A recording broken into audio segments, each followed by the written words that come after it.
Darshan ಗ್ಯಾಂಗ್ನಿಂದ Renukaswamy murder ವಿಚಾರಕ್ಕೆ ಸಂಬಂಧಪಟ್ಟಂತೆ ಅಮಾನವೀಯವಾಗಿ ಕೊಂದಿರೋದು ನಿಜಕ್ಕೂ ದುರದೃಷ್ಟಕರ. ದರ್ಶನ್ ವಿರುದ್ಧ ಮಾಜಿ ಸಚಿವ ಅಶ್ವಥ್ ನಾರಾಯಣ್ ಆಕ್ರೋಶ ಹೊರಹಾಕಿದ್ದಾರೆ. ಶಾಮಿಯಾನ ಹಾಕಿರೋದು ಯಾಕೆ ಅಂತ ಪೊಲೀಸರಿಗೆ ಕೇಳಬೇಕು.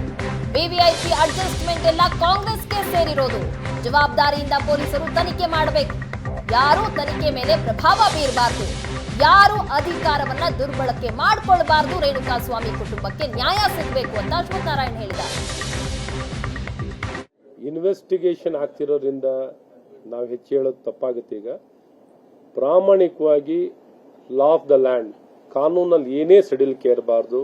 ಯಾವುದೇ ತಾರತಮ್ಯ, ಯಾರೇ ಇರಲಿ ವ್ಯಕ್ತಿ, ಯಾವುದೇ ವ್ಯಕ್ತಿ ಇರಲಿ, ನ್ಯಾಯ ಕೊಡುವಂಥದ್ದು ವ್ಯವಸ್ಥೆ ಮೇಲೆ ಜವಾಬ್ದಾರಿ ಇರುತ್ತೆ.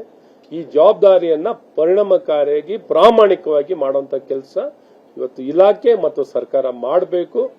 ಮತ್ತು ಮೇಲ್ನೋಟಕ್ಕೆ ಮಾತ್ರ ಇರಬಾರ್ದು, ಇದು ಬಹಳ ಸ್ಪಷ್ಟವಾಗಿರಬೇಕು. ಮತ್ತು ಅಮಾನವೀಯವಾಗಿ ಈ ವ್ಯಕ್ತಿಯನ್ನ ಕೊಂದಿರೋದು, ಈ ಮಾಹಿತಿ ಸಿಗ್ತಿರೋಂಥದ್ದು ನಿಜಕ್ಕೂ ದುರದೃಷ್ಟಕರ. ಈ ರೀತಿ ಟಾರ್ಚರ್ ಆಗ್ತಿರೋಂಥದ್ದು ಕೇಳ್ತಾ ಇರೋದು ಏನಿದೆ ಅಂತ ವರದಿ ಬರಲಿ.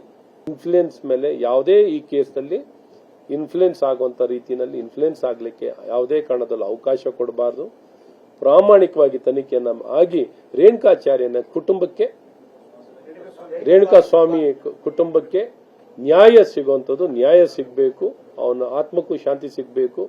ಯಾವೊಬ್ಬ ವ್ಯಕ್ತಿಗೆ ಇಂಥ ಪರಿಸ್ಥಿತಿ ಯಾವ ವ್ಯಕ್ತಿಗೂ ನಾಡಿನಲ್ಲಿ ಆಗಬಾರ್ದು. ಈ ಸಂದೇಶ, ಈ ಕೇಸ್ನಲ್ಲಿರುವಂತಹ ಈ ಸಂದೇಶ ಪ್ರತಿಯೊಬ್ಬ ಯಾರೇ ಇರಲಿ, ವಿಐಪಿ, ಇನ್ನೊಬ್ರು, ಮತ್ತೊಬ್ರು ರಾಜಕಾರಣಿ ಆಗಿರ್ಲಿ, ಇನ್ನೊಬ್ಬರಾಗಿರ್ಲಿ, ಯಾರೇ ಒಬ್ಬ ದೊಡ್ಡ ವ್ಯಕ್ತಿ ಆಗಿರ್ಲಿ, ಯಾವುದೇ ದೊಡ್ಡ ವ್ಯಕ್ತಿನೂ ಅಧಿಕಾರ ದುರ್ಬಳಕೆ ಮಾಡ್ಕೊಳ್ಳೋಕ್ಕಾಗಲ್ಲ. ಸಾಮಾನ್ಯ ಮನುಷ್ಯನು ಒಬ್ಬನೇ.